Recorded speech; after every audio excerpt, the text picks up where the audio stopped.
Hey, folks, today is Wednesday, October 6, 2021. Coming up on Roland Martin Unfiltered, broadcasting live on the Black Star Network from Los Angeles.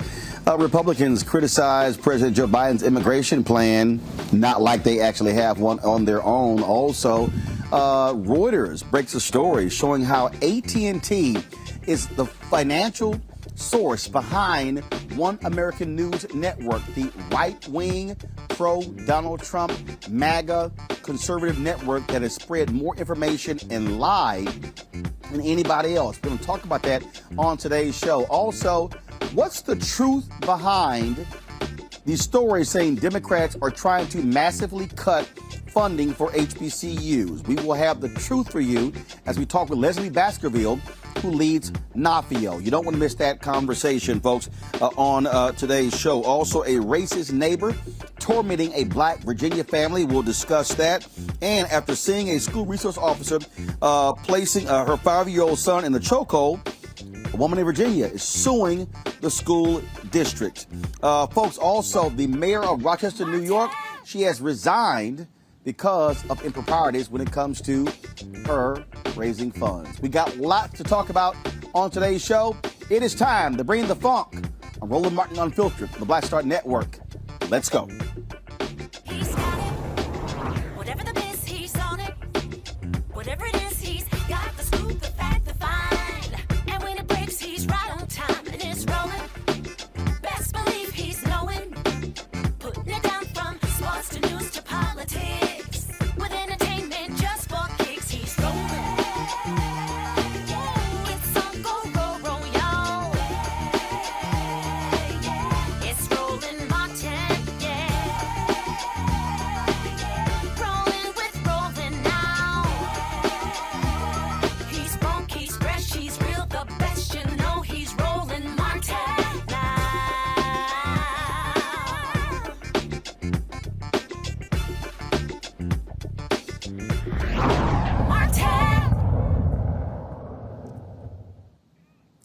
Republicans are not happy at all about the possibility of seeing more Haitian migrants on their way to the Texas border. You might remember just a couple of weeks ago, we had the massive crisis of some 12,000. Now they are claiming 60,000 Haitian migrants are on their way to the Texas border.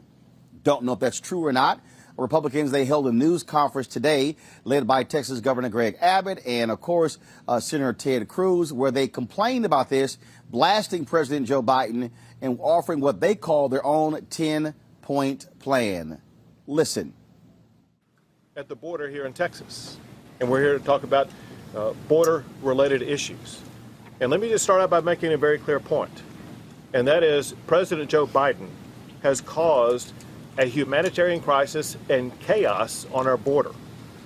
All Americans saw exactly what happened in Del Rio, Texas just last month.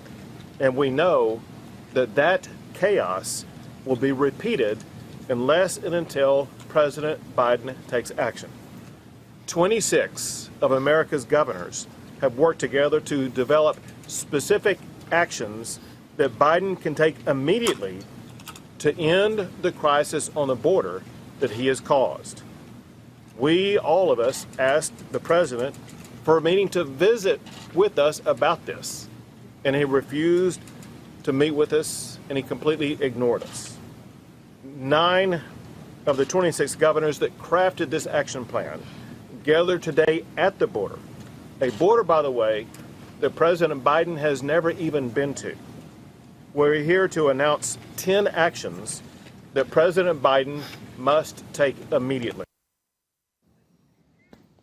Well, that's a whole lot of whining and complaining by Texas Governor Greg Abbott, and so that's what we expect. All right, let's talk about this with our legal panel. A. Scott Bolden, former chair, National Bar Association Political Action Committee, lawyer based out of Washington, D.C. Robert Patillo, of course, Rainbow Peach Tree Street Project there in Atlanta. Glad to have him. And also someone who keeps running his mouth about Oklahoma Sooners, and he'll be experiencing their losses very soon. Demario Solomon Simmons, civil rights attorney, founder for Justice for Greenwood out of Oklahoma. Glad to have all of you on today's show. And so Let's deal with this. I guess I'll deal with DeMario. You're the closest to the Texas border, being there in Oklahoma. I mean, what you have here are Republicans who just throw out anything. They throw everything out. And it's Biden is trash. Oh, my God, immigration is killing us. But again, these are the same people who will say nothing about these companies that are hiring folks who are illegal immigrants, or some call them undocumented workers, because then the Chamber of Commerce won't be too pleased with that. Yeah, well, Roland, thank you so much for being on the show once again. You know, I think it's real rich for Governor Abbott of your home state of Texas. He can't even keep the lights on during the winter in the entire state, and he wants to talk about the border. It's ridiculous. It doesn't make any sense for him to be there and to say that President Biden has never been to the border. I mean, this guy's been in elective office for 40, 50 years. I'm sure he's been to the border. So it's obviously just grandstanding. And we know that they don't want any Black and brown people, but they especially hate Haitians. And we know the history of Haiti, and while particularly white supremacists like Greg Abbott hate Haiti because they were the first Black free republic in the Western world. They fought against the British, the French, and the Spanish to get their freedom. And this country and all the Western countries have done everything they can to hurt Haiti since their independence back in 1803. So I'm not surprised to see Governor Abbott and these other white supremacist governors, like my very own governor, or the governor of the state of Oklahoma. But it doesn't make any sense outside. They want to make headlines. Scott, your thoughts? Well, I think my colleague is absolutely right. I mean, Black and brown people at the border, no Republicans, it seems, want that influx. But the number of people at the border trying to get to the United States of America, I don't believe, based on my reading, that it has changed much from during the Trump years, if you will. And even Trump and his alleged crackdowns, illegal crackdowns on Black and brown people coming through the southern border, it simply didn't work. They kept coming. And what you would think the 9 governors would do, if you know that those statistics and that research, is say, how do we stop the appetite of our Black and brown brothers and sisters south of the border? How do we cut off their appetite for wanting to come to the United States? That is, investing in their countries, such as Honduras and other Mexico and other South American cities, where we have task force, or should have task force, and invest dollars and human resources in stopping the gang welfare war on these young families and giving them jobs and education and opportunity. That'll reduce the flow of those who want to come to America for a better life. But America certainly doesn't invest doesn't invest enough in that approach. Not this administration or the prior administration. And we know that it works. We have case studies that show in Guadalajara, for example, the number of people trying to illegally come into the United States has been cut in half or 3/4 over the last 10 to 15 years. And so it works. And so stopping people from coming into the U.S. has never worked, if you will. And it's rooted in racism and the fact that Republicans don't want these to be future voters, but more importantly, they certainly don't want a country of color in 2043, and they simply cannot stop it through these means. And what Roland, we're dealing with here, Robert, is very simple. What we're dealing with here, Robert, is very simple. We're dealing with Republicans who follow the lead to the likes of Tucker Carlson when it comes to white replacement theory. They are absolutely scared to death of the nation becoming a nation that is majority people of color. They need to maintain their whiteness as long as possible.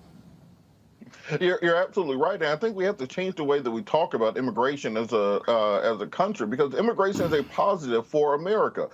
Illegal, legal, however it comes in, if it was not for immigration into this country, we would be a dying nation. Just look at the birth rates taking place in white communities, or even in American-born Black communities, Hispanic communities that are second generation. Our birth rates are right there with China and Japan and Italy and other countries that are experiencing a graying of the nation, so to say, where you do not have enough people in the country to replace the people who are aging out and dying in the country. And let's understand also, nobody is going to walk from Costa Rica or from Guatemala or from Nicaragua from a tropical paradise to come pick avocados or pick tomatoes in Texas or in Wisconsin somewhere, unless it was dire circumstances. So we have to look at the U.S. role in creating those dire circumstances. Let's not forget about the Banana Republic Wars that took place for a half century. Let's not forget about Noriega and all the other Central American leaders that the United States propped up and then took out of power, creating the instability. Let's also not forget that one thing that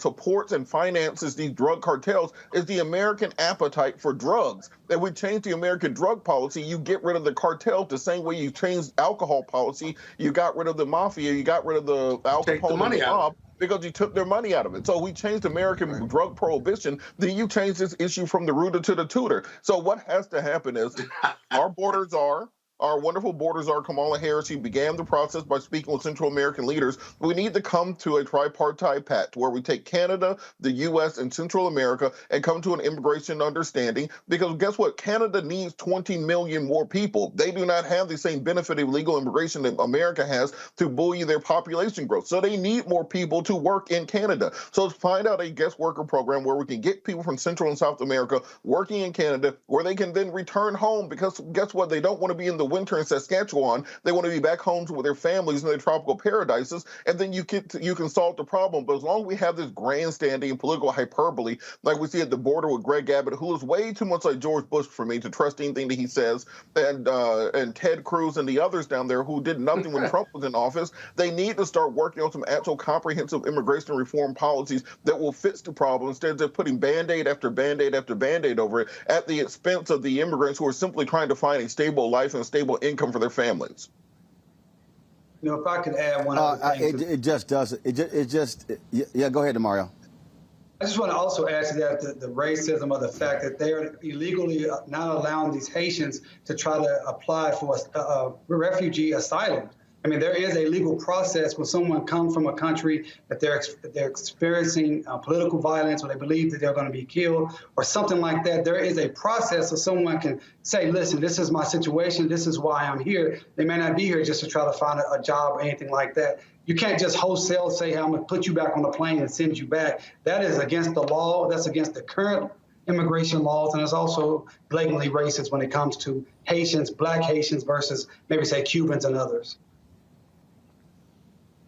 Look, the thing that I think we have to, Robert said something is important, and I was engaging this back and forth with a couple of idiots on social media, and they were like, you know, Roland, you were wrong when you were saying that immigration benefits the United States. And I'm like, fool, are you paying any attention? Why have the folks in Europe in the past decade been so violently opposed to immigration there? Oh my God, they're overrunning our country. Why? Because white people stopped screwing. Falling birth rates in most European nations. To Robert's point, to anybody who's listening, you do not have a country if you do not have people. Not only that, you have to have people working today who are paying into the Social Security system to ensure that folks are able to get benefits. And so, if you are if you're one of these 40 and 50-year-old black men who's sitting here blasting B, saying, "Oh, this is foul for us," when your ass is time for you to get your Social Security, who do you think is paying into the system in 20 years when you're 60? The person who's going to be working. This shows, and then they're taking all of our jobs. Okay, what jobs are you talking about? Can you please define what those jobs are? And if you really start breaking down these things, where you see people are working, the reality is, folks, documented workers are doing a lot of jobs that Americans don't want to do. Now, we can sit here and dance around this. We can be honest, or we can have a real, honest conversation. And I don't think a lot of people really want to have that level of conversation, Scott, Robert, and Mario. And look, Roland, on this point about they quote unquote they took their jobs, as people like to yell out. Look, black folks been in this country since 1619. That is 400 years. I am not going to be competing with anybody who just walked 1,000 miles from Guatemala to clean white folks' toilets. I'm trying to compete for jobs in those C-suites, in the boardrooms. I want my fair share of corporate executive jobs. I want my fair share of college admissions. Don't tell me I need to fight against my Latino brother and sister, or fight against my Haitian brethren for jobs at the bottom of the economy, when my fair share of the jobs are at the top of the economy. The people I'm worried about who took my job were Bezos and Elon Musk and Richard Branson and Bill Gates. Those are jobs I'm worried about you taking. Don't tell me I got to be out here picking strawberries somewhere. No, tell me how you're going to stop them from taking those jobs from me.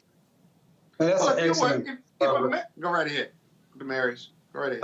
So that's an excellent point, Robert. I think also that goes back to what you said earlier, Roland, that these corporations, they want this type of influx of illegal immigration because they can keep the wages low. You know, when we say these are jobs that Americans don't want to do, but America certainly don't want to do it for $3, $4, $5, $6 an hour. And that's what we see. We see this continuation of keep wages low, and therefore this is a system that really corporate America likes to continue to have proliferate. And I agree wholeheartedly with Robert. Look, we should be competing for top jobs with top salaries, with benefits and opportunity. People have spent 300 years sweat labor, complete sweat equity into this nation. We should be continuing to competing for those jobs. If you don't want these immigrants coming, then cut the demand, as you said already. Cut the demand, right? President Fox, former President Fox of Mexico, told Jesse Jackson 20 years ago, my people would do the jobs that even Americans or your people, talking about black people, won't do. Everyone was offended by it, but it had some ring of truth to it, and it still does today. And so we're not competing with those jobs, because if Americans were fulfilling those jobs in construction, in the vegetable and fruit fields of America, in the environment or in homes, you name it, then there wouldn't be a demand, and there wouldn't be jobs, and they wouldn't be coming for a better life, because they would know that there were no jobs available to them. And so it just smacks of racism. Let's just call it what it is. I mean, every person who from the day America was founded came from somewhere else. Everyone. The Abbotts, every 9 of those governors, and everybody who is white is an ethnic that came from somewhere else. How rich is it for us now to say we need to close our borders? But America has a rich history. If you go over the annals of history, go over the annals of people coming over, we've always, during generations, had a penchant or test for blocking others from coming because of some economic interest. But it's actually a racial interest, historically. And so we got to fight against this, because we are all immigrants. And if you don't agree with that, then you're concerned about immigration and having a plan and being overrun is just rooted in racism. It really is. And they just need to come clean on that, because 2043 is coming. You call it screwing. I call it reality. The reality is coming. We're going to be a country of color in about 20, 30 years. It's coming. You can't stop it. No legislation can stop it unless white people start having more reproductive sex, and I can't control that. And Scott, look, this is how you know this is rooted in racism, how stupid this is. We just got off of the entire first half of this year, white employers complaining about not having enough workers who are willing to come work, raising wages, raising benefits, paying $15, $20 an hour to flip hamburgers and put french fries into a bag. You can't get Americans to even do that right now, because you get $4 cents for every 1,000 views you get on TikTok. That is what your kids are doing. They are not out here trying to flip burgers. They're not trying to bag fries or anything along those lines. So if these Republicans were smart, in order to stop from having to raise those wages and raise those benefits to recruit workers, they will be pushing for comprehensive immigration reform so we can get guest workers into the country who will be willing to fill those roles, so that the next generation of kids can work in IT, can work in media, can work on the things they're actually interested in. This. But it's based in racism. That's how you know exactly what their game is. But it gets worse than that. Watch this, Robert. Now, the Republicans are against raising the minimum wage, right? Most of them are against it. But if you raise the minimum wage, more Americans could get work, whether it's McDonald's or anywhere else. And those lower wages jobs, that would push wages further up for lower paying jobs. And guess what? Americans could fill those jobs. You cut off the appetite, you cut off the demand, and the supply goes away. It goes to another country. But that's the idiocy of the Republican thinking. And they're the big economic development, financially conservative, banking conservatives who want less government and more private sector entrepreneurship. But that's completely inconsistent when it comes to this immigration issue. So it's even worse than that. Scott, I don't think they're idiots. It's just all right, folks. Now, one more second. I'm going to go to our next story. That is, how many of you have been seeing? Actually, you keep forgetting who the host is. We've seen all these stories floating around social media about the Biden administration, the story from Newsweek, cutting HBCU funding from $45 billion to $2 billion. I've seen a lot of folks I know retweeting these stories saying this is a damn shame. There's a problem with that because the federal government isn't giving HBCUs $45 billion a year. So I reached out to Leslie Baskerville, of course. So Leslie, she's been on the show many times. She's with the National Association for Equal Opportunity in Higher Education. She joins us right now. And so, all right, Leslie, you've been very much involved when it comes to fighting for funding for HBCUs. What is the truth with this story? Because, again, everybody is spreading it. They're saying, see, Biden and Harris, they trash. They're slashing $43 billion from HBCUs. What is the truth? Roland, good to be back. It's always good to be with you. The truth is that that's absolutely unequivocally false. In terms of HBCUs, we've never had it so good. HBCUs, I say it's harvest time for HBCUs. It's a season of new hope. We have an administration who truly believes in and has invested in excess of $6.5 billion in HBCUs and is investing more as we're talking presently.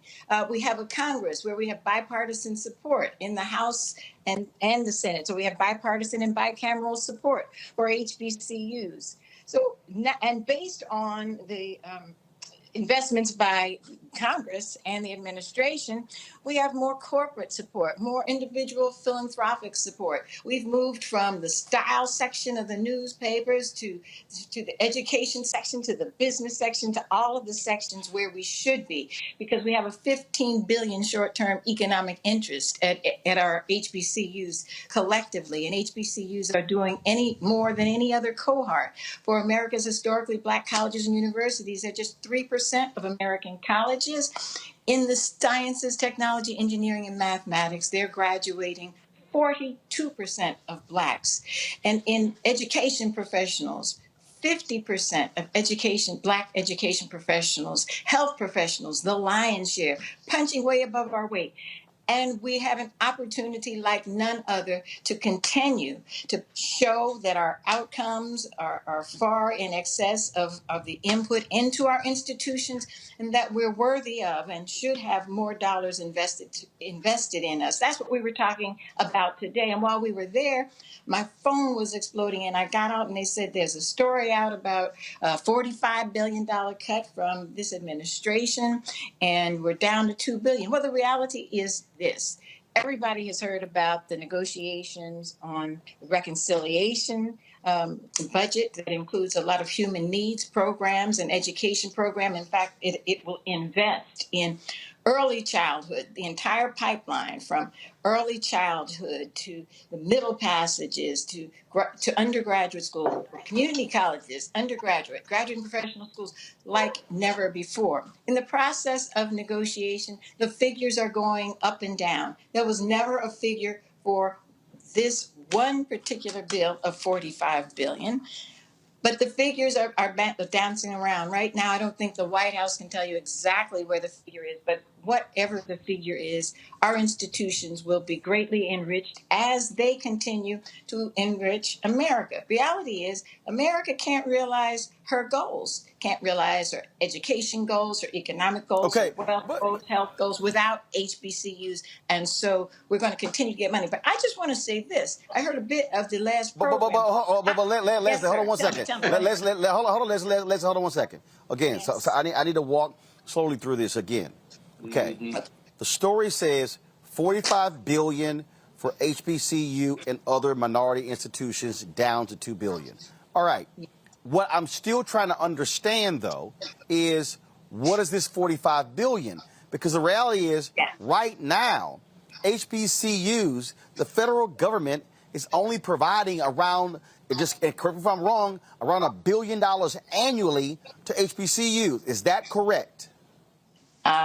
Could be. Yeah, but we got substantially more in this last time because of the coronavirus special No, no, no, no, supplemental. no, no. I got Yes, that. I got that. you're I roughly got that. correct. But here, Let me tell you, but let me answer here's the question about the 45 billion.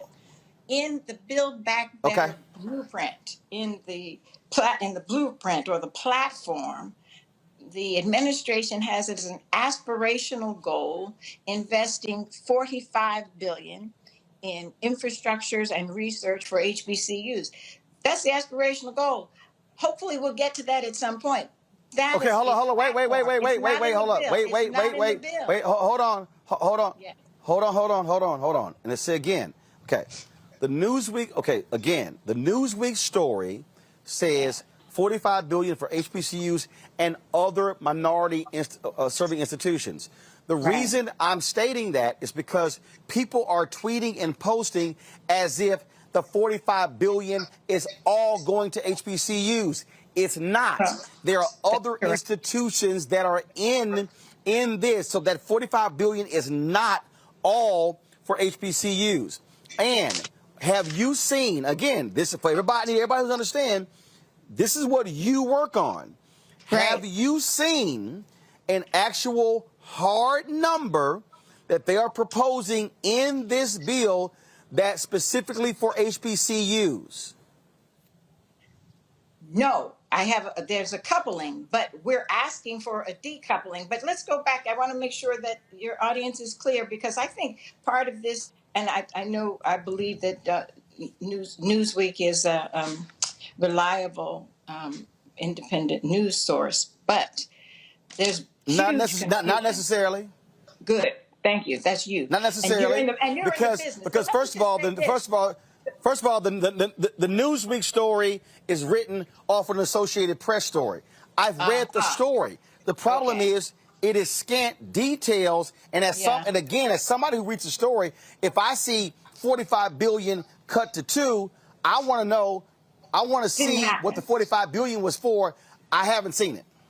Didn't happen. And so that's confusing a reconciliation bill that has a figure that at no time was 45 billion, with a platform in which there was an aspirational goal for 45 billion. And you're absolutely right, for HBCUs, TCUs, and their tribal colleges and universities, and then demographic MSIs. And so those would be Hispanic serving institutions, tribal colleges, and predominantly Black institutions. And so that was for an aspirational goal for the community in a platform.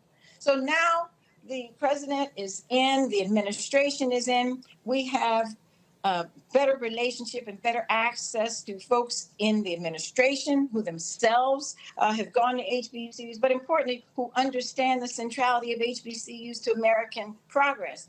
More importantly, for where we are presently, they understand that HBCUs, because HBCUs are unlike any cohort of colleges and universities, and you talk about the PBIs, TCUs, and APCs, Asian Pacific Islander colleges, they are demographic MSIs, minority serving institutions. HBCUs, people don't know this, they are not minority serving. They have no race and no ethnicity criterion.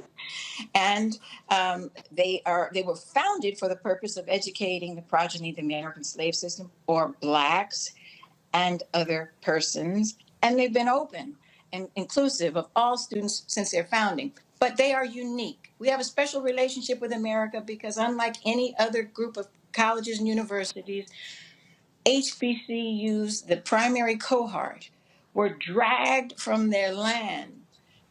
Thousands died in the process of having them brought over to this land so that we could provide cheap labor. We were stripped of our culture, stripped of our names, our religion, stripped of everything that was a reality to us.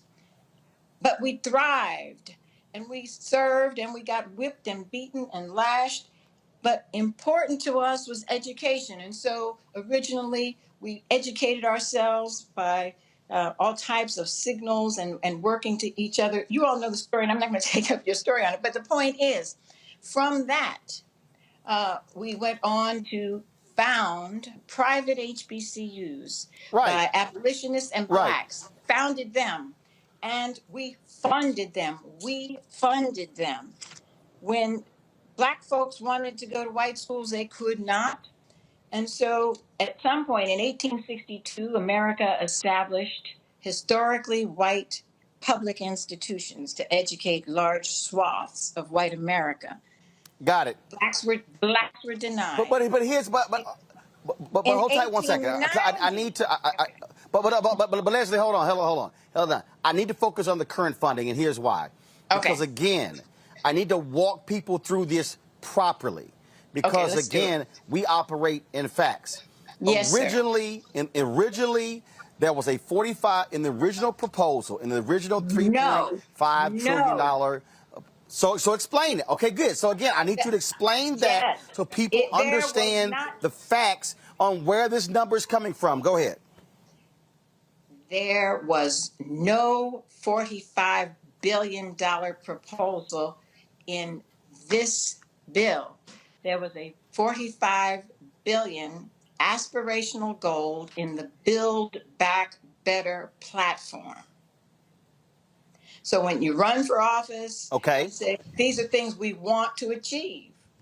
And that could be Right. 4 So years, okay. it could So be 8 years. But so that's in the an bill. aspirational goal. So okay. So in the bill that the president proposed, what was the actual number?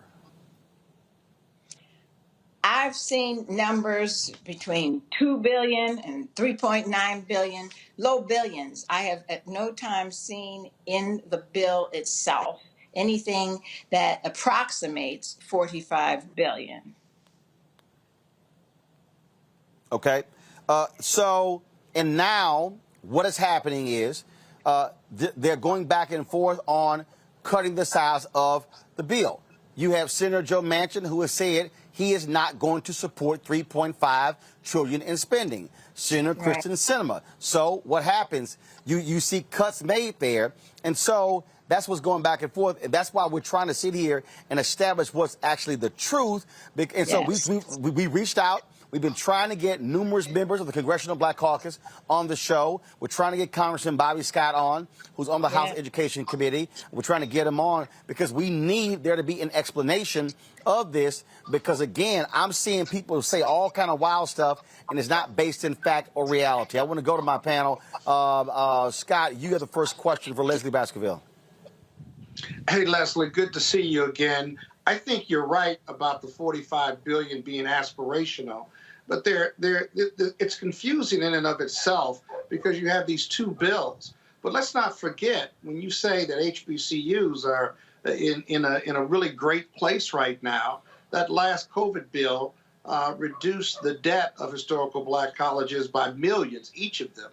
And so are you seeing more bipartisan support and investment in historical black colleges on the Hill, despite the fact that they're going to have to reduce this Build America Back legislation? Will there be something in there for HBCUs? There absolutely will be something in there for HBCUs, and there are things in there that now I've seen in roughly 3 places. There are some resources for infrastructure, there's some resources for broadband, but as with every other affinity group, advocacy group, the HBCU community believes, and we want additional resources to move our research to institutions, We have 11 research two institutions.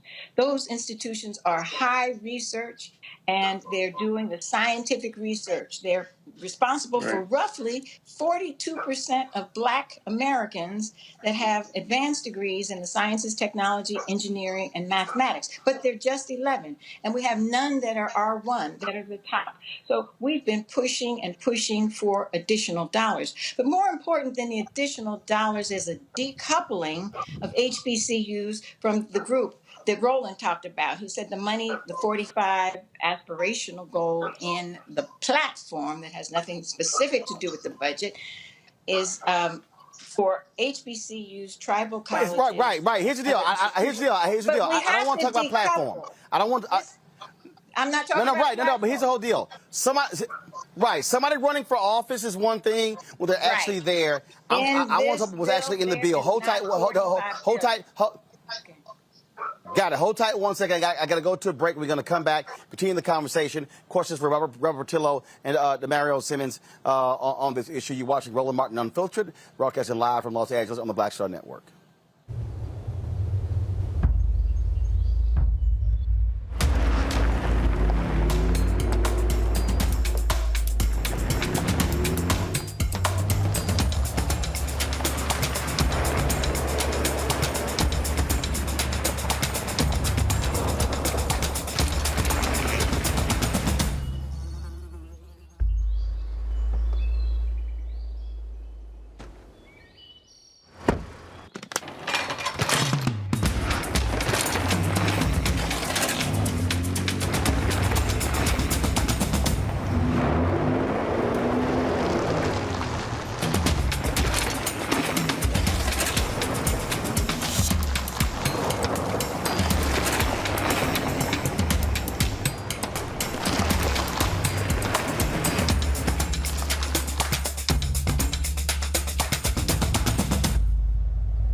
Big holiday shopping at Amazon. So now, she's free to become Bear Hug Betty.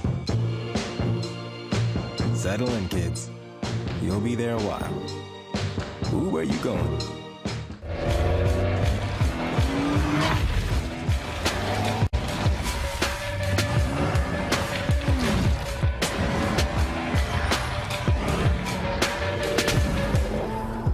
Time to be smart. Roland Martin's doing this every day. Oh, no punches! Thank you, Roland Martin, for always giving voice to the issues. Look for Roland Martin in the whirlwind, to quote Marcus Garvey again. The video looks phenomenal, so I'm really excited to see it on my big screen. Support this man, Black Media. He makes sure that our stories are told. See, this difference between Black Star Network and Black-owned media and something like CNN. I got to defer to the brilliance of Dr. Carr and to the brilliance of the Black Star Network. I am Roland with Roland all the way. Honored to be on a show that you own. A black man owns the show. Folks, Black Star Network is here. I'm real revolutionary right now. Roland was amazing on there. Stay black. I love y'all. I can't commend you enough about this platform that you've created for us to be able to share who we are, what we're doing in the world, and the impact that we're having. Let's be smart. Bring your eyeballs home. You can't be Black-owned media and be scared. You dig?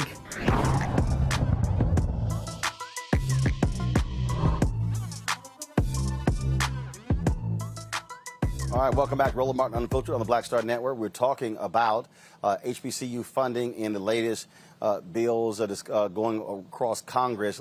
Question, we have Leslie Baskerville with NAFIO. In the next hour, we'll be joined by the Thurgood Marshall Fund as well. Question now, Demario Solomon Simmons, your question for Leslie Baskerville.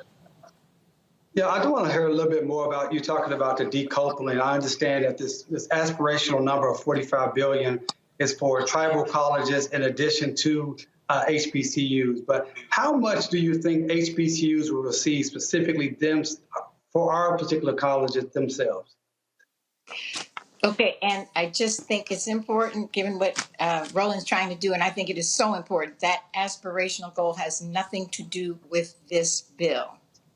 It is not in the bill. It was not in the bill. And and our champions for the bill, many of them are themselves HBCU alums, and the chair of the Education and Labor Committee in the House, Bobby Scott, is a justice janissary. He fights like no other for voting rights and for the rights for the last, the least, the left behind, and for HBCUs.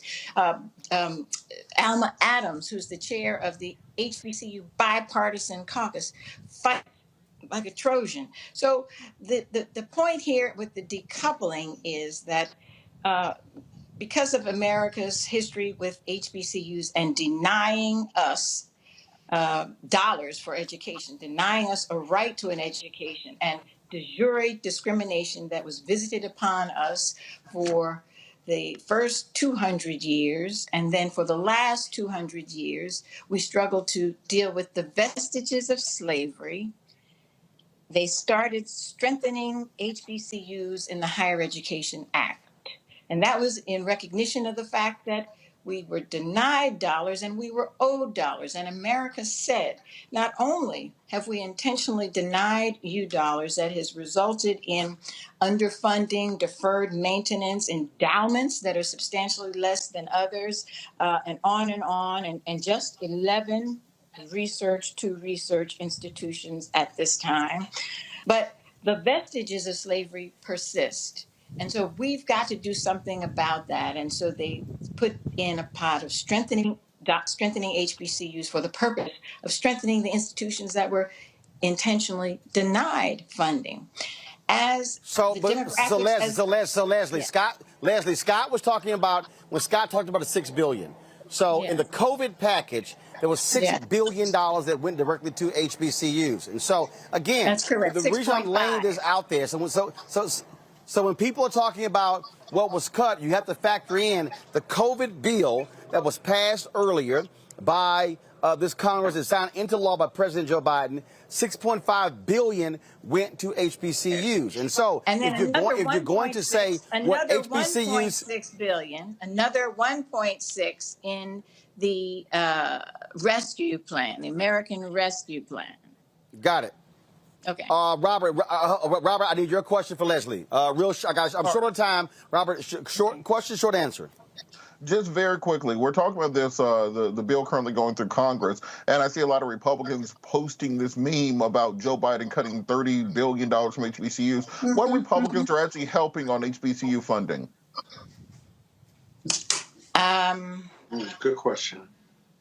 I've not seen who's on the bill. I know who was on the committee today, and there were a lot of questions about adding additional dollars after we received the 6.5 and then the 1.6. But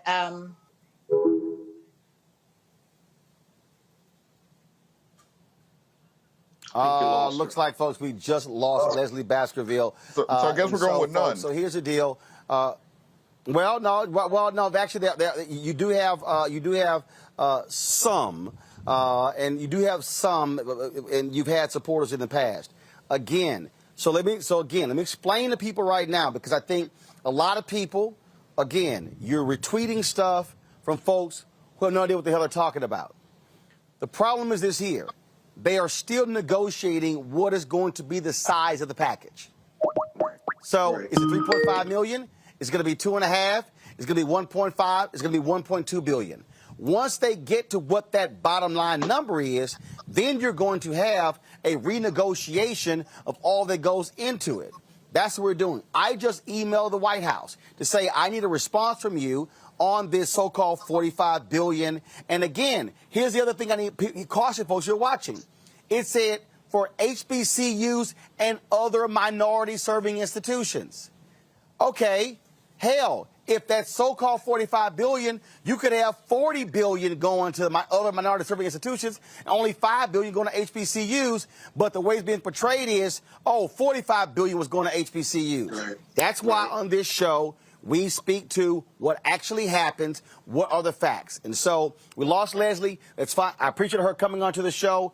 In the next hour, we will talk to the Thurgood Marshall Fund to hear from them about this issue, so you will have the actual facts. And when you're tweeting and posting on Instagram and Facebook and everywhere, fan base and everywhere else, you will have the actual details and not just repeating what somebody else has to say. And so that's why what we do, we focus on facts and details. All right, folks, I want to go to my next story, and this is quite an interesting story.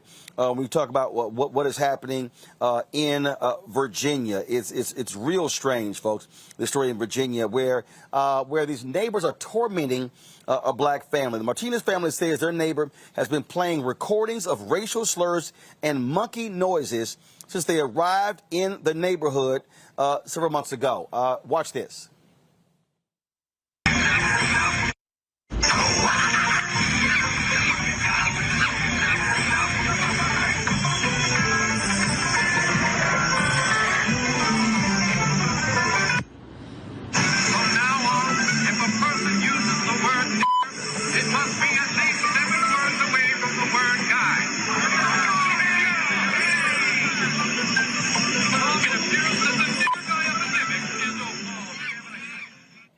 Now, the police have been called several times because no crime has been committed. Nobody is being arrested. Joining us right now is Tim Anderson. He is an attorney with Anderson & Associates from Virginia Beach, Virginia. He is representing the family pro bono. Tim, glad to have you back on Roland Martin Unfiltered. First of all, how long has this family lived in this area? How long has this been going on? So, hey, thanks for having me on the show, Roland. I'm glad to be here. So I'm an attorney in Virginia Beach, and I'm watching what's happening from 30,000-foot view the same way as we all are. We have not made contact with this family yet, but we have identified multiple causes of actions that she can bring. She's not been able to make any progress with the police, and that's fine. There may not be criminal laws here, but we are trying to communicate with this family to let them know, one, my law firm's ready to go to help them, and two, there's plenty of civil actions that could be brought that could put an end to this nonsense. This is in my hometown, and we are watching this horrifically happening here and want to get involved. Okay, so so you're not officially representing the family. You are offering your services to this family pro bono after you saw this story in news reports. Yeah, absolutely. That's exactly right. I've been a lawyer here for 21 years. This is outrageous. This doesn't and shouldn't be happening anywhere, but it's certainly not going to happen in my hometown without me at least trying to get involved. I'm always attracted to big fights like this, and it's not a money thing for us. It's a matter of doing what's right and making sure that that people understand that there's civility, and Virginia Beach is a great place, and we have a great community, and unfortunately we have some people in every community that act like this, and we're going to do our best to attract this family to come to us and help them get through this moment. Okay, so what is weird here is the cops saying we can't do nothing. I'm sorry, are there not noise ordinances? Well, yeah, so there's certainly noise ordinances, but it's based on decibels in Virginia. And so here's what I understood from the CNN reports, and our local newspaper actually published a story about it. Here's basically the historical background. This family lives there. This is a veteran family. And there was a noise complaint with her neighbor, and she called the police. And since that, the neighbor has now escalated and retaliated with motion sensors being pointed at the house, and this monkey music, and the clip that you just showed. And that is not, there's nothing criminal, at least as far as the police are concerned, and nothing criminal as far as the magistrate's concerned, because apparently she went to the magistrate and reported this. Those aren't crimes, but that doesn't mean there's not civil remedy. There's civil remedy that exists under Virginia law for nuisances, and we actually even in Virginia have an archaic little statute, which is very rarely found, which says that insulting words is actionable. So if you insult somebody to the point where it would cause them such distress, and the actual code specifically says breaching the peace, which that in any view is certainly breaching of the peace. That's actionable under civil law. And so all she needs is a lawyer to file a lawsuit to put a stop to it. That's it. And so it may not be a criminal remedy, but there's certainly civil remedy. And hopefully they'll use us or somebody to take this action to the appropriate court. Well, again, hopefully they get some kind of relief, because this is absolutely crazy. Tim Anderson, we surely appreciate it. Thanks a lot. This makes no sense to me, Robert. This is nuts. This is pure harassment of this family. And the cops said they can't do anything?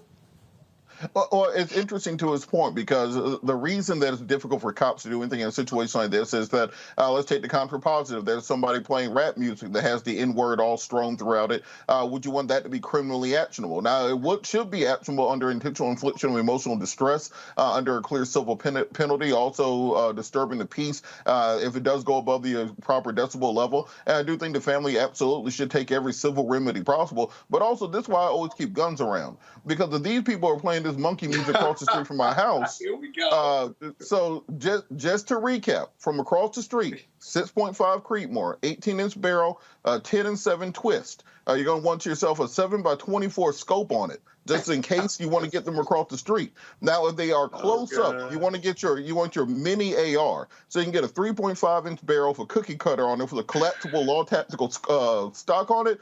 You should be good. You still get your 223, your 5.56 ammo going. You don't burn all of your powder, but you really don't need to go on that fast at that distance. So I think these people need to invest in a nice NAGA membership to National Association of African American Gun Association, because they teach you all these things to make sure you can be safe. Because somebody's playing across the street, there's only so long before they come across the street.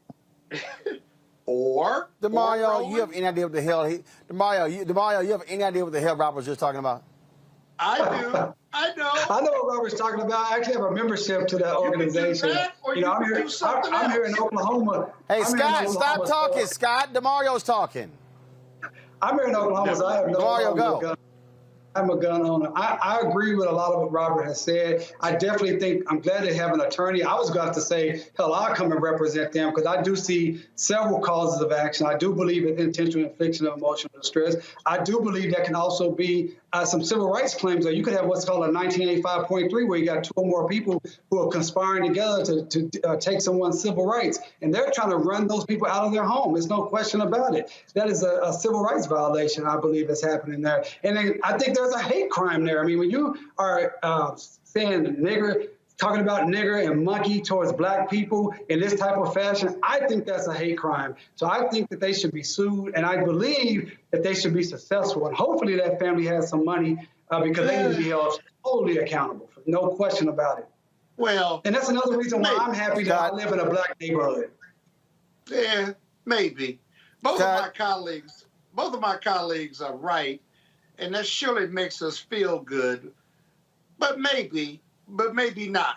This is what he needs to do, and I'm sure he's going to do it.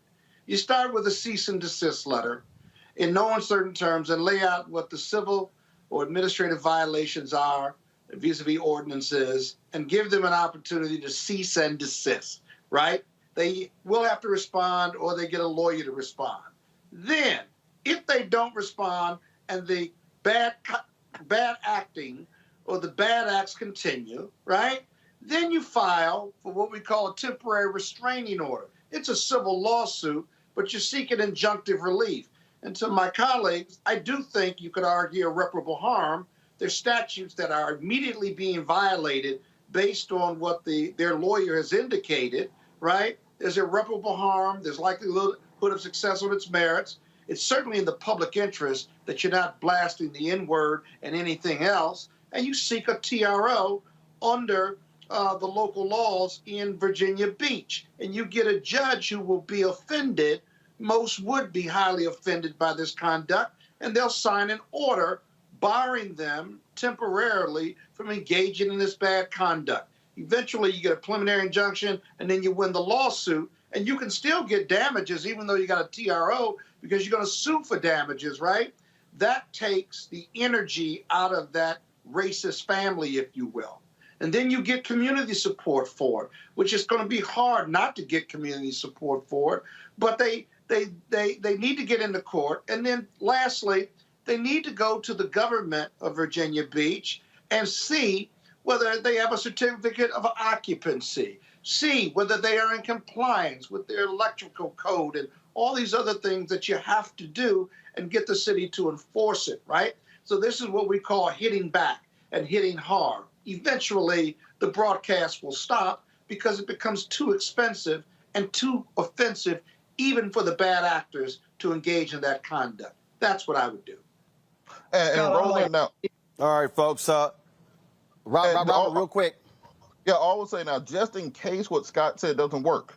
So this is your mini AR. Flip it out this way. You pull out that way. All right? And then you're ready to roll. And then if it pops right back in, fold back up, goes right in your jacket, and you're good to go. So in case Scott's plan doesn't work. That'll bring the police out, Robert. That'll bring the police out. In your own house. In your own home. In my house. In my Scott, can't nobody hear? Stop, Scott. Can't nobody hear both of y'all when y'all talking? Robert finished this, Scott. Can't nobody hear?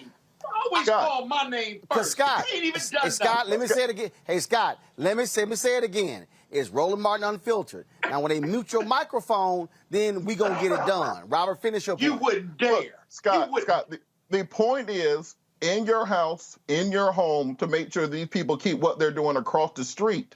Because at the end of the day, we want to make sure this stays civil. And anybody who's playing that kind of music in loud volumes, they are a loose cannon. I can't trust what you're going to do. My job is to protect me and my wife and my dog and my property away from those people.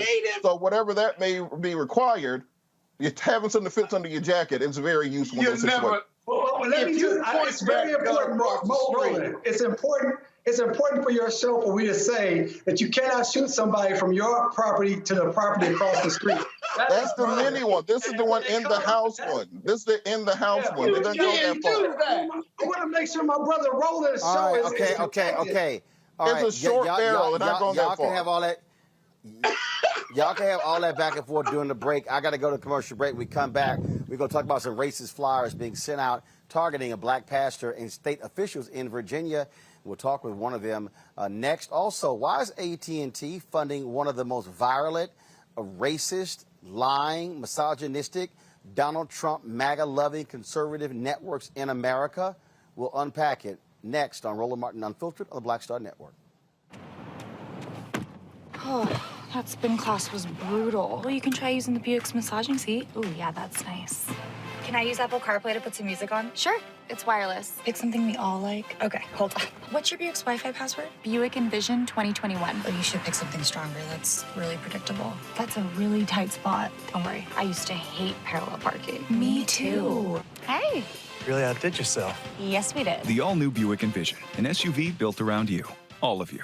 I believe that people our age have lost the ability to focus the discipline on the art of organizing. The challenges, there's so many of them and they're complex, and we need to be moving to address them. But I'm able to say, watch out, Tiffany. I know this road. That is so freaking dope.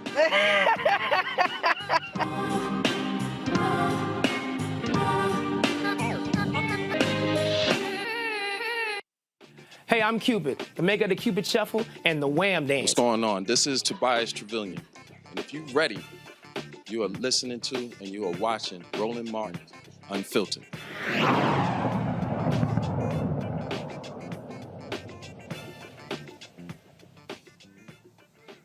All right, folks, more racism in Virginia as some flyers that have been going out highly critical of black state officials now, and they're targeting a black pastor. The story really makes no sense whatsoever once you begin to unpack exactly what is going on here. We want to do that because again, you just heard that particular story there. There's another couple how they're being targeted in Virginia.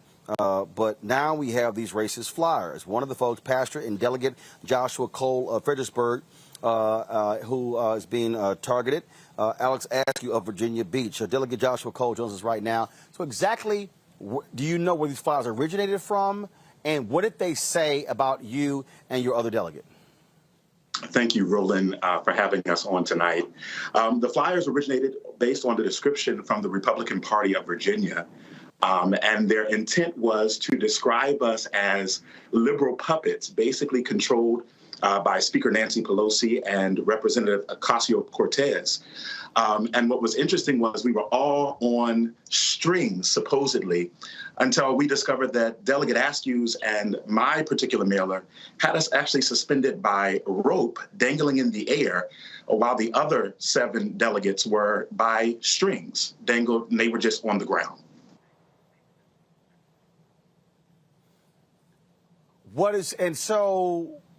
First, what are they trying to do? I mean, how many people did they send it to? How many households? Do you have any idea how many flyers went out? I'm not quite certain on how many households went out. I was actually alerted about the mailer over the weekend when a constituent reached out, disgruntled by the mailer. And then on Monday, I actually received it at my home. And so I started asking a couple of my colleagues if they received this mailer. And they sent it to me, and they showed us the different versions that they've had. And like, again, as I said, the interesting thing for myself and Delegate Askew, the only 2 Black men who were on the mailer, we were depicted in a different way. And we know this is the capital of the Confederacy. This is Old Dominion. So these are just racial dog whistles. We have flipped Republican districts that have been Republican districts for years. We flipped them, and they're trying to use those dog whistles to call certain people out, but we won't be intimidated.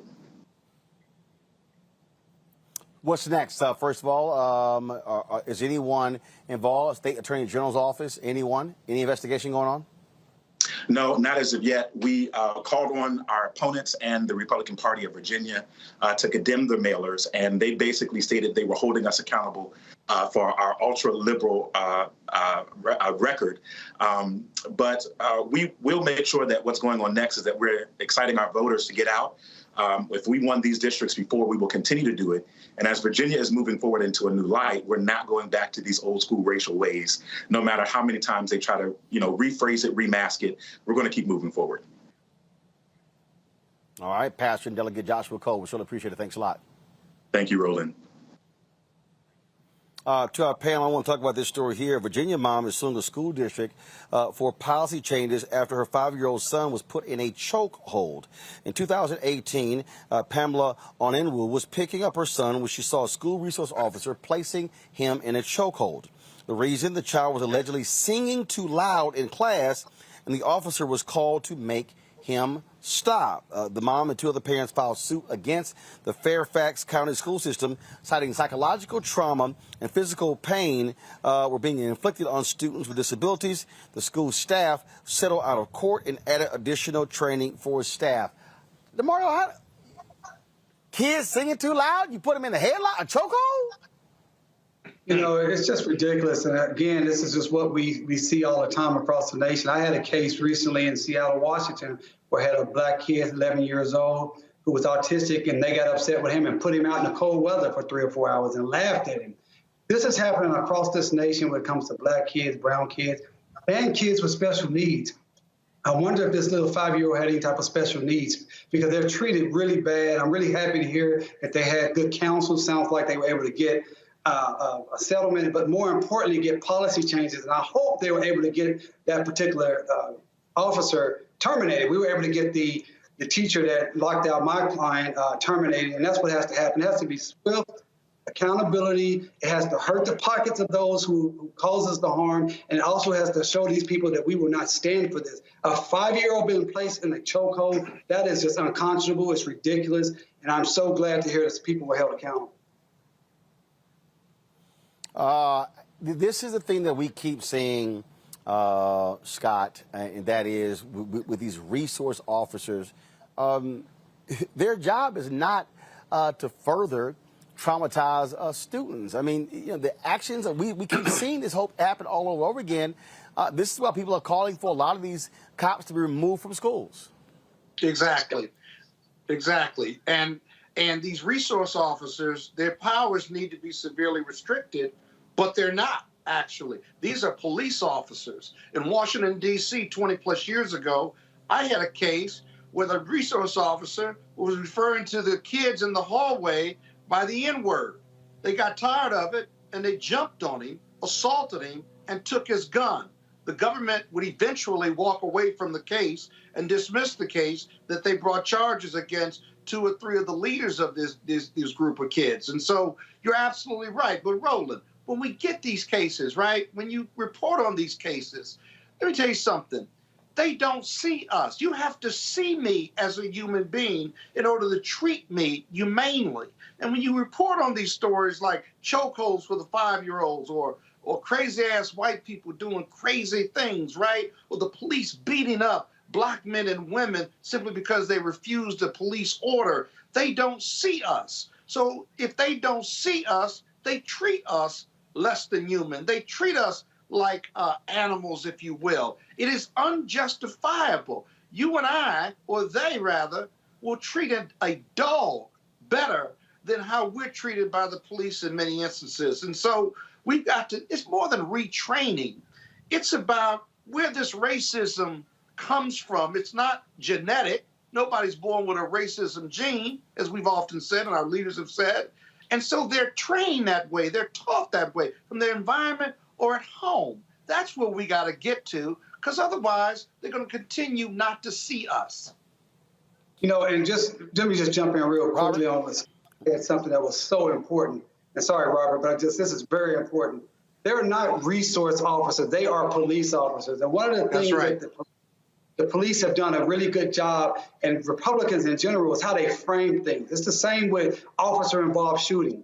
That is to try to make it seem like what it really is. It's the state killing somebody or the state shooting someone. So these are just police officers with extraordinary power. They should not be the first people called when you're having an issue with a 5-year-old, a 7-year-old, a 9-year-old, things of that nature. These people are bullies many times. We saw the case of the young lady, and Scott is exactly right. The young lady, when they took her out of the chair and slammed her on the ground, because he didn't see her as a little girl. He saw her as a other than. And that is important. But we got to change our own terminology.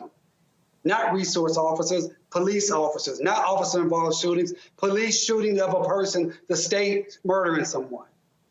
And they're not trained to be resource officers.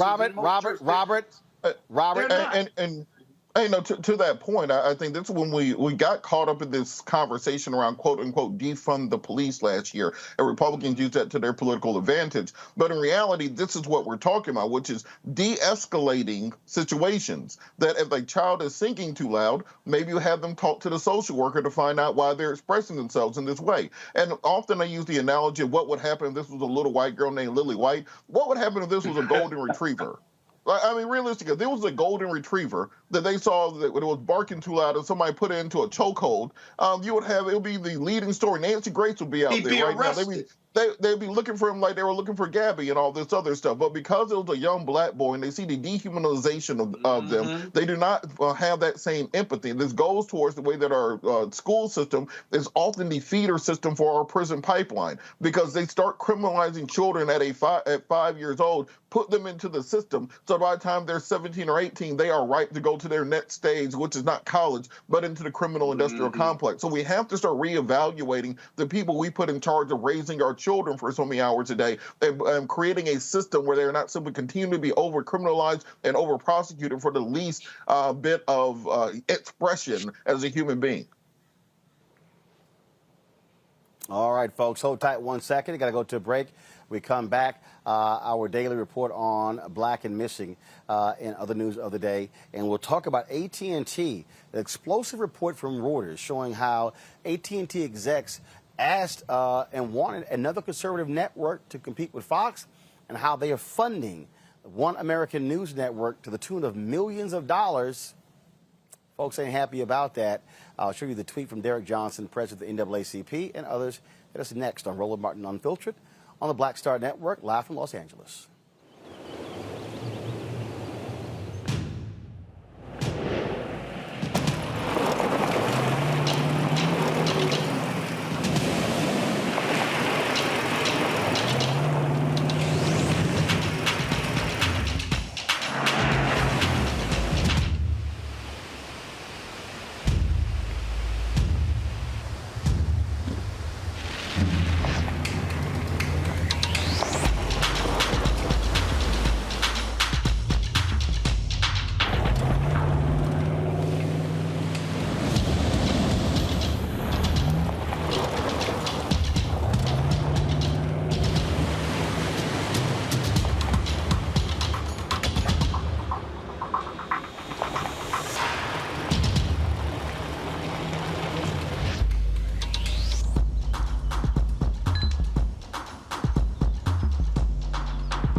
holiday shopping at Amazon. So now she's free to become Maureen the Merrier.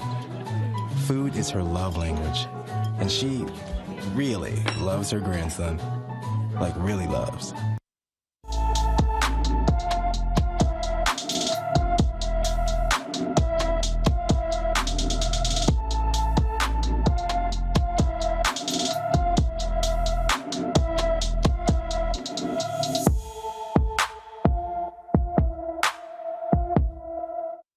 All right, folks, 30-year-old Cashawn Ashley Sims, who also goes by the nickname of Cookie, was last seen in Duarte, California on September 8th, 2021. She is 5 feet 1 inches tall, weighs 120 pounds, with black shoulder-length hair and brown eyes. She also has tattoos of the phrase, "It's found in the soul," on her left collarbone, the word "earth" on her left forearm, and a tattoo of Spanish writing on her back. Anyone with information on Sims' whereabouts should call the L.A. County Sheriff's Missing Persons Unit at 323-890-5500, 323-890-5500. And so we're going to continue to do our part to bring you up to date on the tales of these missing folks, and hopefully they will be found safe and unharmed. That is our hope.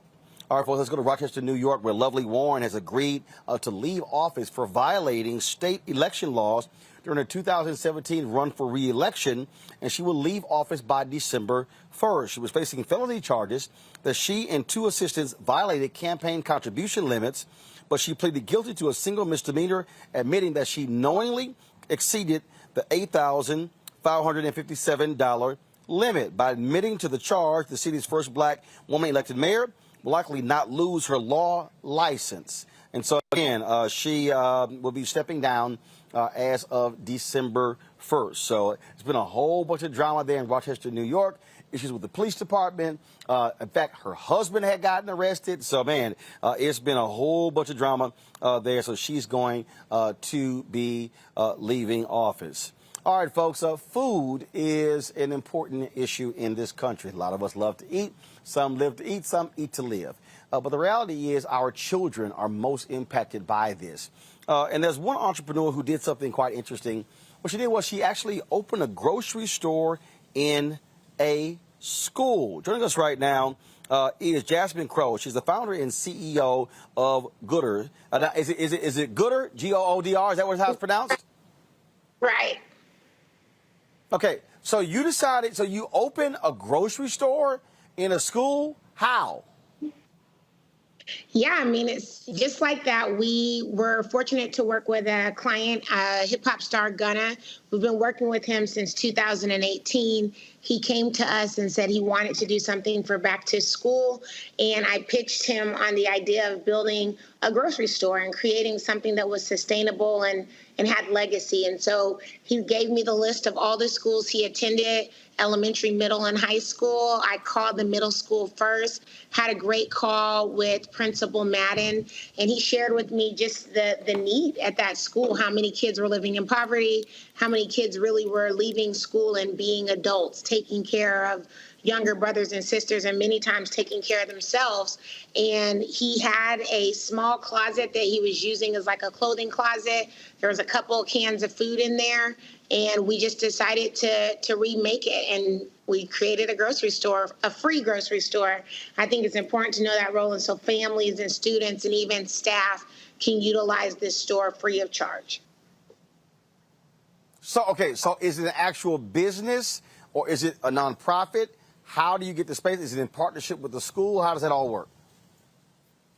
Yeah, so it's an actual service, if you will. It's a free grocery store. The grocery store doesn't operate like a business. There's no exchange in money between the students or families. It is funded by Gunna, and that's how we've been able to do it. So Goodr is a business. We produce activations all over the country to really help people rethink how they give food to families.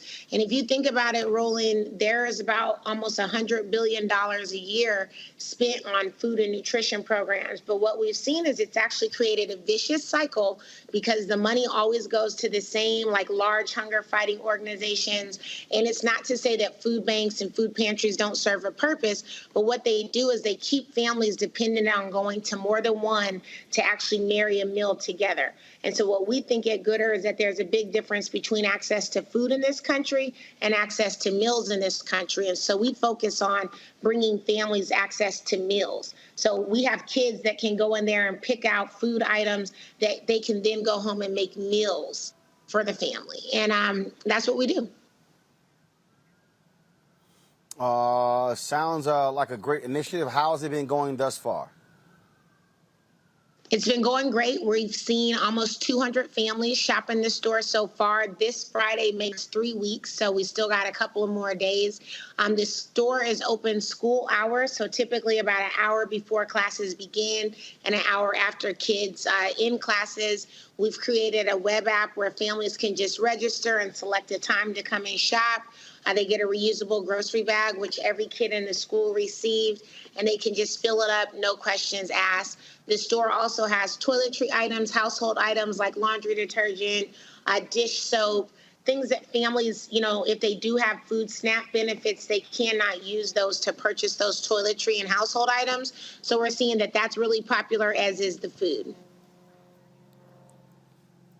All right, then. Look, sounds great. Any plans to expand to other schools in the area? Absolutely. We want to expand this all over the country. We've received, thousands of inquiries, so we're working through those. Our hope is to at least get to the top 10 states where more than 15% of the population on average is food insecure or hungry. So, expect to see us potentially in Mississippi, Alabama, and then even states like Colorado and New Mexico, where there's a lot of need and a lot of people that are hungry as well. All right, then. Well, Jasmine, congratulations. We certainly appreciate it. Good luck with that. And as you said in the story I saw, you got parents out there. If they need something, they can just simply let their kid know, and they're able to go into the grocery store and bring that item home. So I'm sure a lot of parents are very thankful for this innovative idea. Thank you so much, Roland. I appreciate you having me on. All right. Thanks a bunch. Good luck. DeMario, this is the level of creativity that I believe is necessary that we have to have. You used to have in this country, you had significant community centers, social services centers, though they were sacrificed by budget cuts. And what this exposes also is the issue that we have of children who go hungry. I've talked to, look, my brother has been a teacher. Two of my sisters have been teachers. Two of my sisters are teachers. My niece is a teacher. And having these conversations, we don't think about it, but the number of kids who literally go to school every single day hungry. And so people wonder about behavioral issues. They wonder about things along those lines. Why can't these kids concentrate? It's hard as hell to concentrate in school when you're starving. Oh, Roland, you're so right. I just appreciate your show so much to bring on that initiative. Very impressed by that young lady.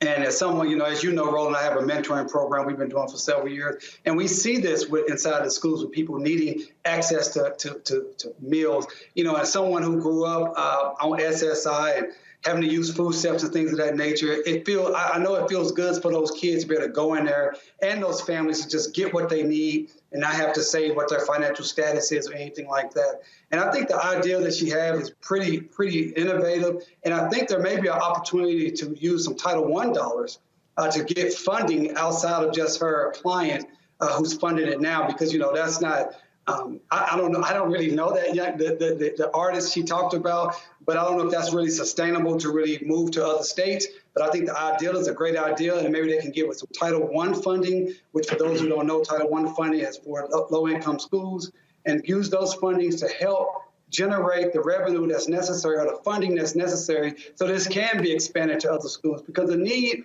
is great. I'm in Oklahoma. We're one of the top 10 worst states for hunger, and it's just an ever-ending problem that needs innovative people like Jasmine to give new solutions to. Like I said, I really think we do have to rethink how we help kids today, Robert, this is an interesting way to do so. And it is a matter of being able to help them, help their parents, because people make assumption, oh, everybody's fine, everybody has food. No, there are many kids literally sitting in schools who are totally dependent on free lunch programs. And you have Republicans who are attacking those programs left and right. You've got these conservative commentators attacking these programs left and right as if everybody has food in this country. They don't. The poor in this country, Reverend Dr. Barber talks about this all the time, the poor, the working poor are doing their best, and we throw away billions of dollars worth of food every year, and this, to me, makes a hell of a lot of sense.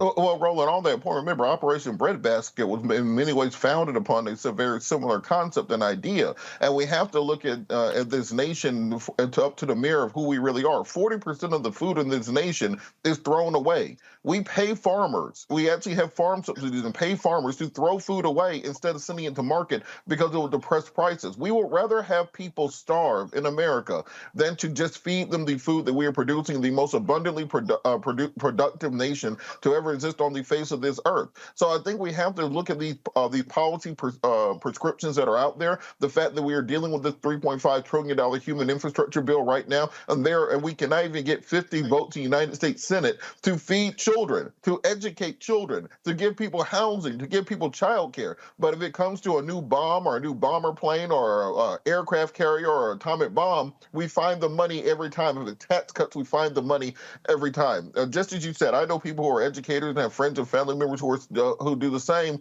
Many of them have had to bring washing machines into the school to wash the children's clothing because they didn't have those resources at home, to give children food after class just out of their own pockets. So instead of us fighting over the scraps and having these esoteric arguments about policy, let's get down to the nitty gritty and put together programs that will actually help people so it will not take initiatives of this nature in the richest nation on earth in order to do so. We actually have a panel of this next week at the Rainbow Push Conference on youth entrepreneurship, where some students did a very similar thing at their school, putting together a business where they sold food to other children to address many of these issues, where they're getting donations from stores and corporations in order to help finance those things.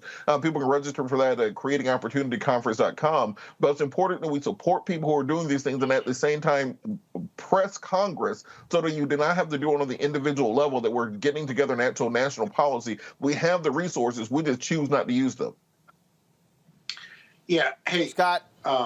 Yeah, Roland, real quick. There's another part to this that we haven't talked about, and that this store in the school, how many grocery stores are around this school and available? The food deserts of America, we know our poor communities and our black communities suffer from that. About 15 years ago, Michelle Martin, a colleague of yours, a fellow press journalist, did a story on ABC News about this, the relationship between poverty and health.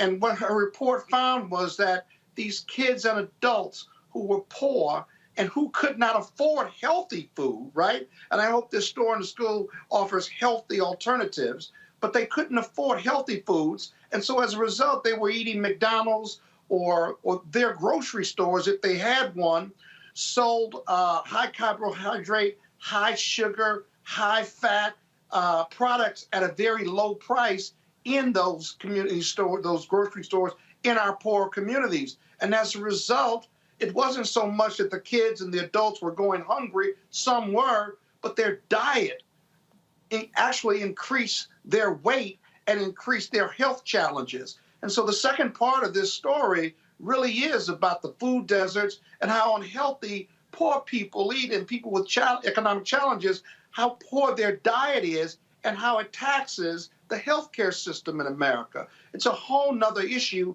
but this store concept in the stores hopefully addresses that. But there's a broader piece here that the FDA, as well as the grocery store industry, you know, you go to a poor neighborhood, you can't get healthy products as much as you go to an expensive neighborhood. You can see it even at the Safeways and the Giants of the world. They have different products for different communities. That's got to stop, because the poor communities aren't getting the healthiest choices, nor are they being educated on healthy choices. That's a direct relationship with their weight gain, with their overall health, and how their health challenges tax the healthcare system in America. Folks, got to go to a break. We come back. We'll talk about AT&T funding the One American News Network, also our Tech Talk segment. All of that next. Roland Martin Unfiltered on the Black Star Network. Don't forget, if you also want to support what we do, please join our Bring the Funk fan club, where every dollar you give goes to support what we do. Cash App, $RM Unfiltered, PayPal.me/R Martin Unfiltered, Venmo.com/RM Unfiltered. Zelle is Roland at RolandSMartin.com, Roland at RolandMartinUnfiltered.com. We'll be right back.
Betty is saving big holiday shopping at Amazon. So now, she's free to become Bear Hug Betty. Settle in, kids. You'll be there a while. Ooh, where you going? Hey everybody, it's your man Fred Hammond. Hi, my name is Brescia Webb, and you're watching Roland Martin Unfiltered. And, well, I like a nice filter usually, but we can be unfiltered.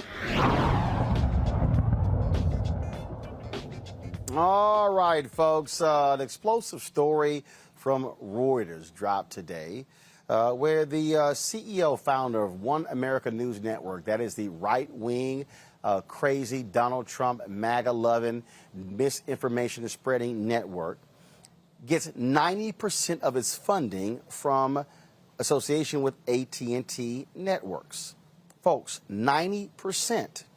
According to the CEO, AT&T executives told him when they were launching they had 7 so-called liberal networks, so therefore they wanted more balance. They only had one, which is Fox News, and so they encouraged them to launch the network. A lot of people are angry with this, saying that AT&T is funding right-wing extremism. Now, AT&T has been highly criticized when Governor Greg Abbott of Texas proposed his voter suppression bill, and the PAC for AT&T gave his campaign $100,000.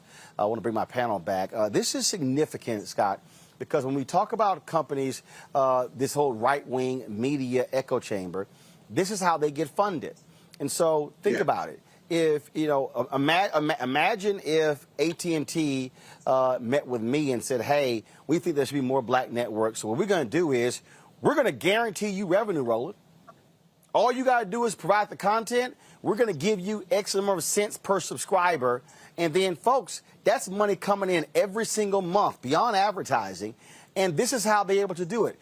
The right wing is being funded by these billionaires and then by these networks, these companies that are supplying them with millions and billions of dollars. And that is what we are up against. A lot of folks are not happy at all with this news. And some people are saying they want to drop AT&T home service. They want to drop DirecTV. They want to drop AT&T phone service. AT&T has an issue, Scott.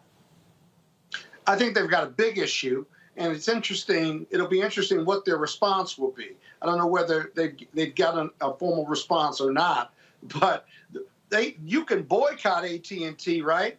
Or you can negotiate and demand more millions of dollars, go into shows or go into the Black Star Network or the black media, if you will, right? And negotiate them not investing in organizations that support the big lie, right? Or attack democracy, or voter suppression. These companies have got to be held accountable. And you're making them accountable with this report or attempting to hold them accountable. But more networks,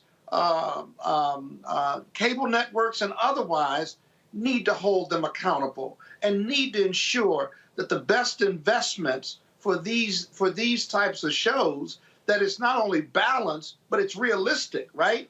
If you are a right-wing conservative network and you support the big lie and the January 6th insurrection, you shouldn't be funded by anybody. It's downright anti-American and anti-democracy. A lot of people, again, are expressing outrage. Do we have the tweet from Derek Johnson, President and CEO of the NAACP? If so, go ahead and pull that up. He, of course, commented on this. And so go ahead and show it here, folks. He's talking about, again, after this story actually dropped, outraged by reports AT&T backing far-right propaganda, funneling tens of millions of dollars into OAN, while at the same time pretending to care about issues of race, diversity, and inclusion. If true, AT&T has caused irreparable damage to our democracy. Robert. Well, I think that's absolutely true, and I think that if you look at many of these conservative networks that's kind of popped up out of nowhere, if you notice, it was OAN, Newsmax, Real America's Voices, The Blaze, CRC TV. There's a whole litany of these far-right conservative networks that kind of grew out of talk radio and grew into digital platforms, and then major television networks where they're getting, former big three talent to be on their networks. Eric Bolling is over there. Some of the other hosts, Heather Childress, people who used to be at Fox, people who used to be at MSNBC, are on some of these networks now. And you have to ask the question, well, where the hell are they getting all this money from? Now we are finding out those same companies that want to put up all the signs and say, well, we stand by social justice. We are here for you. We plan on ending racism, are putting money behind January 6th. They're putting money behind the insurrectionists. They're putting money behind all this far right-wing echo chamber. I think they need to be held to account on those points. Either as on the one hand, as Scott said, boycotted them, or on the other hand, look, if it's good for the goose, good for the gander, they need to be paying some of these black media networks, I.E. Us. I see Roland got all these new Nissan and Amazon commercials and stuff. Me and Scott are waiting for our check over here. So they need to be putting those funds in other organizations so that they can grow out and build and be as big as those other companies. That's right. Respect us and pay us. Let's be clear, Scott. Let's be clear. Scott's already getting a big enough check. Demario, this is the tweet. This is the tweet sent out by Reverend Al Sharpton. It is inexcusable and insulting for AT&T to finance. Guys, go to my iPad, please. To finance a far right enemy of civil voter rights while playing lip service to black media. We work with AT&T in good faith, but this cannot be tolerated. Well, I'm glad to see my frat brother Derek Johnson and my very good friend Reverend Al speaking out on this. And I agree with my esteemed colleagues that this is ridiculous, that OWN should be, they shouldn't even have a network, in my opinion. They are completely racist. We call them conservative right wing. It is a racist network that is trying to bring this country down to a level of white supremacy being front and center. And, we heard a lot about this past week, a couple of days, about Facebook, and everyone was so shocked because the whistleblower came out and said Facebook puts profits over people. Well, ladies and gentlemen, that's called America. America puts profits over people, and that is the American corporate system, period. And so what we want our civil rights leaders like Reverend Al and Brother Derek Johnson to do is hold these people accountable. As you stated, Roland, as consumers, we should hold them accountable. Hell, I've been wanting to get rid of AT&T, my cell phone, with them for years. This may be the reason I finally go ahead and do it. But I really like what Robert said and what Scott said. They also should be putting more money into organizations and networks like yours, Roland, GRIO, other Black-owned organizations that are bringing our issues to the forefront, and not just continue to fund these right-wing, racist, white supremacist organizations that are just simply trying to make sure that we go back to the Stone Ages of being indentured or enslaved people. Absolutely, and so we're going to continue reporting on this. And again, there are folks who are saying, "Hey, we got a call for some serious action." That's what we'll do, folks. folks, we're going to go to a quick break, and when we come back, we're going to talk to a couple of things. One, we're going to talk to an executive with the Thurgood Marshall Fund about that HBCU story. We want to get the facts for you. We'll also talk with a tech entrepreneur about a new app. Trust me, you want to find out what it's about. This is why it's important to watch Roland Martin Unfiltered on the Black Star Network. Back in a moment.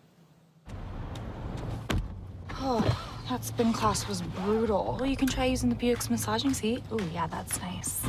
Can I use Apple CarPlay to put some music on? Sure, it's wireless. It's something we all like. Okay, hold on. What's your Buick's Wi-Fi password? Buick Envision 2021. Oh, you should pick something stronger. That's really predictable. That's a really tight spot. Don't worry, I used to hate parallel parking. Me too. Hey. Really outdid yourself. Yes, we did. The all-new Buick Envision, an SUV built around you. All of you. Hi, I'm Kim Burrell. Hi, I'm Carl Payne. Hey, everybody, this is Sherry Shepherd. You're watching Roland Martin Unfiltered.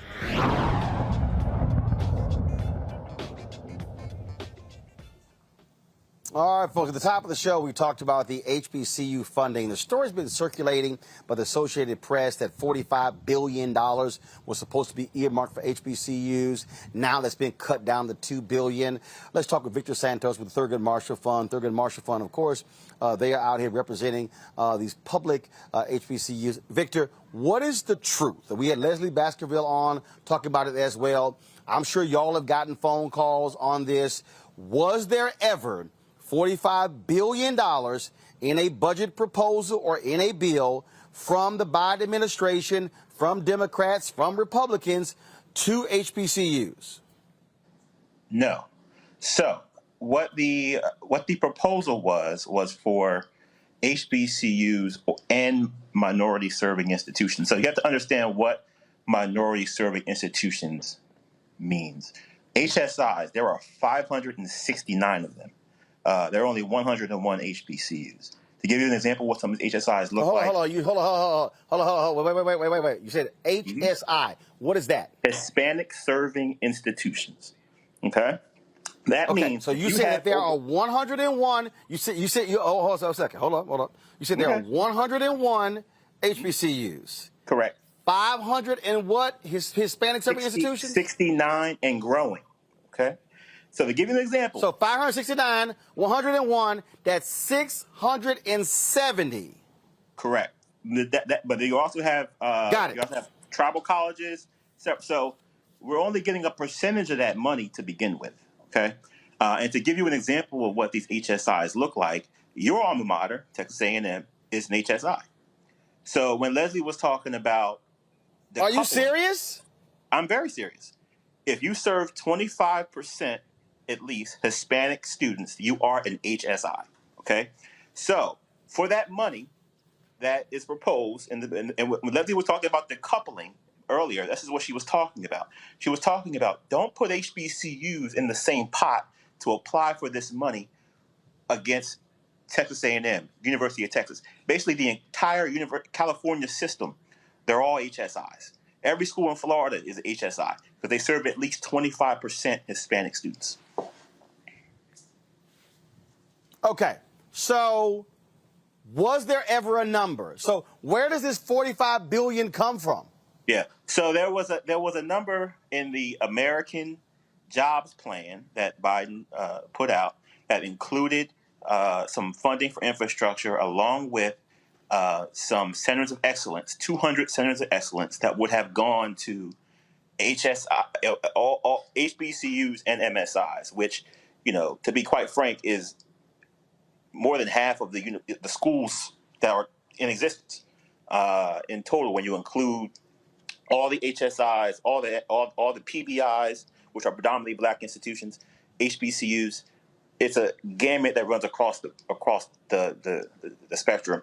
So when we say decoupling, what we mean is this: we have to make sure that HBCUs have a pot of money that they can apply for and compete against other HBCUs for. That's what we've been pushing for, and that's what we've been urging Congress to do.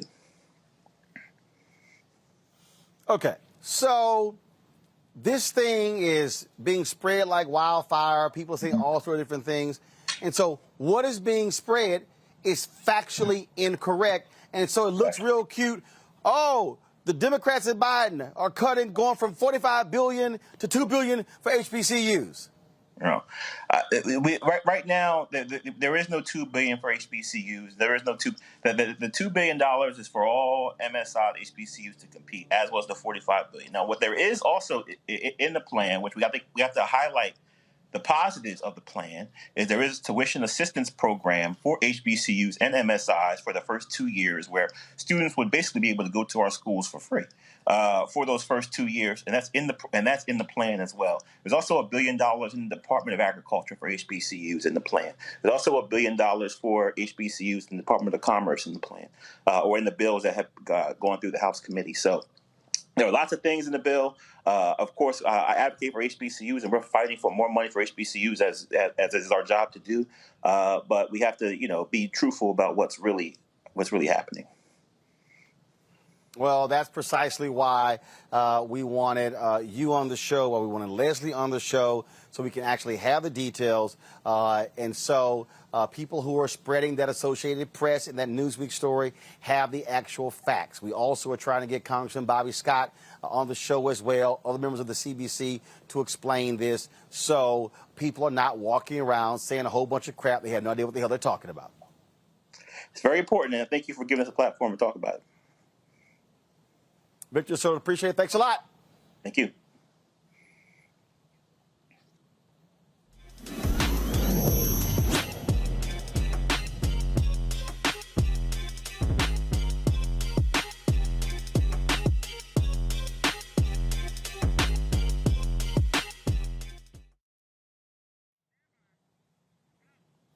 All right, folks, time for Tech Talk. Of course, we love to feature African Americans who are doing amazing things in technology.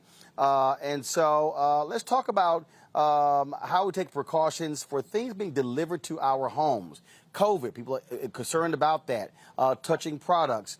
So 3 black engineers have created a safe, secure way for customers to get their deliveries. They are called Lavii Lockers. Hopefully I said that right. Joining me now from Clinton, Maryland, is CEO founder Rhea Huntley. Rhea, how you doing? I'm good. How are you? Okay, did I pronounce that correct? Is it Lavii Lockers? No, it's Lavii. Lavii. Okay, Lavii. Yes, all right, so Lavii. Lavii. Right. Okay, so what is a Lavii locker? What is that?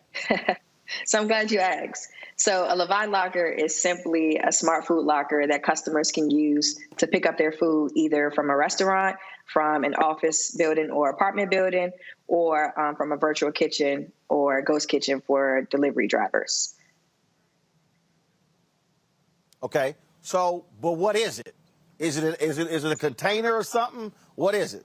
Yeah, so it's a 3x6 locker. It has 10 individual compartments and it's insulated. So what happens during that process is the normal pickup way, which I started to see actually before the pandemic, is that restaurants had like an open shelf. So the open shelf isn't really secure. Anyone can grab the food. Plus, the food isn't maintaining that temperature. So the Lavii Smart Food Lockers actually keeps the food safe and secure, as well as maintains the temperature until the customer or the delivery driver comes and picks up the food. So is this for the restaurant or is it for the customer? Who's this product going to be sold to, and who's it for? So our main customers are restaurants, office buildings, apartment buildings, as well as ghost kitchens and virtual kitchens. The main benefits behind them purchasing the actual locker system from us is that either for office buildings and apartment buildings, their tenants now have a better way of picking up their food from a secure area, as far as like putting the actual locker inside of the lobby.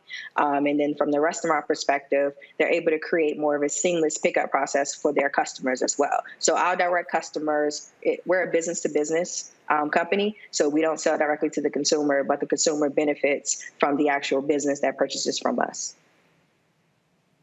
Questions from my panel. Robert Patillo, you first. What kind of inspired you to get into this, and how can this business model, do you think this business model can be grown across the country? Because it does seem to be something that is endemic in most big cities. So what are your plans on expansion?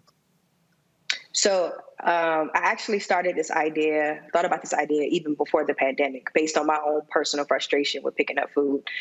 So I feel as though this idea, there was an issue and a need, and the pandemic kind of solidified the actual idea.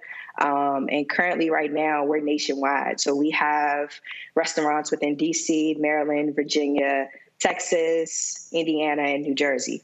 And right now we have one office building in DC that's currently using our locker system for their tenants. So our growth for expansion, when we first started, based on the idea that I have, we started just in the restaurant market. But since then, we've noticed that this can be used for residential, any commercial property. And there's a new trend going on right now with like ghost kitchens and virtual kitchens, which need a better system for food delivery drivers to come and pick up the food, because you can have one virtual kitchen that hosts maybe 20 to 30 virtual restaurants. But from then, you're able to have different food delivery drivers, whether from Grubhub, Uber Eats, or DoorDash, come and seamlessly pick up the food and actually drop it off to the actual destination that it's intended for. Scott. Wow. Okay, that visual was really, really good. Is the project or is the item available for private home use yet, or is that your growth strategy? So we haven't decided to go directly to the consumer, at least not yet. We feel as though business to business would be best for us going forward, especially because those are the people that would benefit the most from our product, being as though where we are right now, we're still in the midst of a pandemic. And then a lot of people just want convenience and security right now. So that's mainly our true main focus. I feel as though if we went towards the route towards directly to a consumer at a home, it would be more towards like parcel pickup, and we haven't done that as of yet. What about colleges and universities, though? That'd be an interesting business concept. Correct. And we're actually working with someone right now who's looking to go down that path. So that's definitely within our future where we plan to go. Yeah, great concept. DeMario. Thank you. Thank you. DeMario. As a very well-known germaphobe, I certainly appreciate this product a lot. You know, you walk into a place like Chipotle, like I go all the time, and you'll see all of those bags just sitting there and just open to anyone touching them. So I think this is a fantastic product. I would love to see you on Shark Tank. I think this is a product that should go straight nationwide, and I think you can get maybe Damon and one of those other sharks to help you continue to grow this product. You know, what was the barriers for you to be able to get to from the point of your conception that you had this idea to actually getting this to the market and now you're growing it? I mean, how were you able to do that? Because it's very impressive. So my background is within tech. It's not like programming, but it's in IT for networking. But I can pretty much teach myself anything. So I was able to teach myself how to program just a little bit, and actually built the initial first prototype, and where you would scan a QR code and the lock would unlock. So from there, I actually met up with James and Marcus, who are both now my two partners, introduced the idea to them, and then we took it from there. But due to the fact that we didn't have any funds to grow the business at that point, we all had to bootstrap the business and invest our own funds to get it to this point. So right now we're continuing to grow, but once we get to a certain point, we definitely have to secure more funds in order to expand the way we want to expand, and also deploy more different locker solutions that some customers have been asking for. Yeah. All right, what's the website? Get more information. What's the website? We can go more information, please. Sure. Our website is Lavii, LAVII-INC.com. And they can reach us there and also follow us on Instagram. That's Lavii, LAVII_INC. All right. We certainly appreciate it. Thanks a bunch, and good luck. Thank you. Thank you for having me. All right. That is it. That is it for us, folks. I appreciate y'all joining us. DeMario, Robert, Scott, thank you so very much, folks. I will see you guys tomorrow. Thank you. Right here, Roland Martin Unfiltered on the Black Star Network. Holla!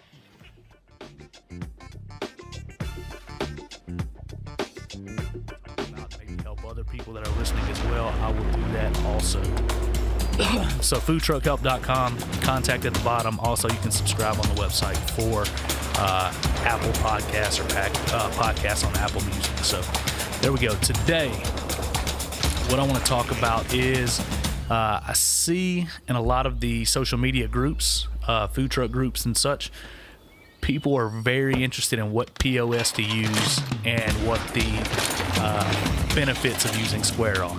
Now, we've been approached by every credit card processor and POS company, and anytime I'm at a conference, I've got 15 people.